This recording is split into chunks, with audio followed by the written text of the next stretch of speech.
Përshëndetje mishdashe. Prap me njerën e Kosovës, sepse sarë po hi në arkiv, veç po gjoj sa në për ta. Mirë po kjo dhe me thonë shumë rishtu, dje Pardeko ka dalë një video që po të regon sa pare i ka argjit për një herë që i ka qenë në Amerikë. Po kur të kuptoni se me sa veta o kohën, besoj që i keni më fesu dhe jemish. Shkojna. 70.000 euro i kushtoi buxhetit të Kosovës vizita e presidentes Vjosa Osmani në SBA, e zhvilluar në shtator të këtij viti. Sipas të dhënave që Vox Kosova ka siguruar përmes kërkesës për çastje në dokumente publike,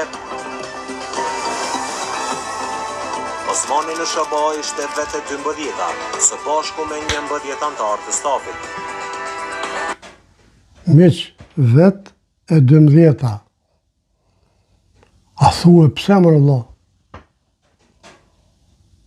Se s'pe kuptoj për çfarë arsye. Shkojmë të... Allah se këmë dëgju këtë, shkojmë të dëgjojmë që apo thot.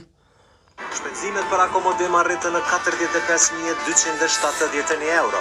Për bileta udhëtimi u paguan edhe 22.838 euro. Ndërsa 1.447 euro të tjera shkuan për drejta, darka dhe internet. Në sy bie fakti se akomodimi për 2 këshilltarët të presidentes ishte dukshëm më i shtrenjtë se për pjesën tjetër të stafit. Për Ilham Vuniqin shuma arriti në 8.064 euro. Për Donika Kadajn shteti pagoi 6.416 euro. Vox Kosova ka pyetur presidencën nëse 2 këshilltarët kanë udhëtuar disa ditë më herët drejt SBA-s, por nuk ka marrë përgjigje.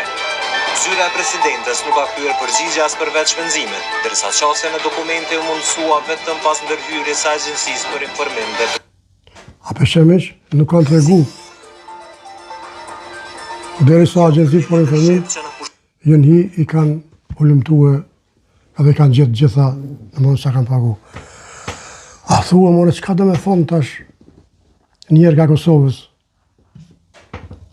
So me të në akuzu, o me të i viktimizu, o me të i akuzu Kurtin.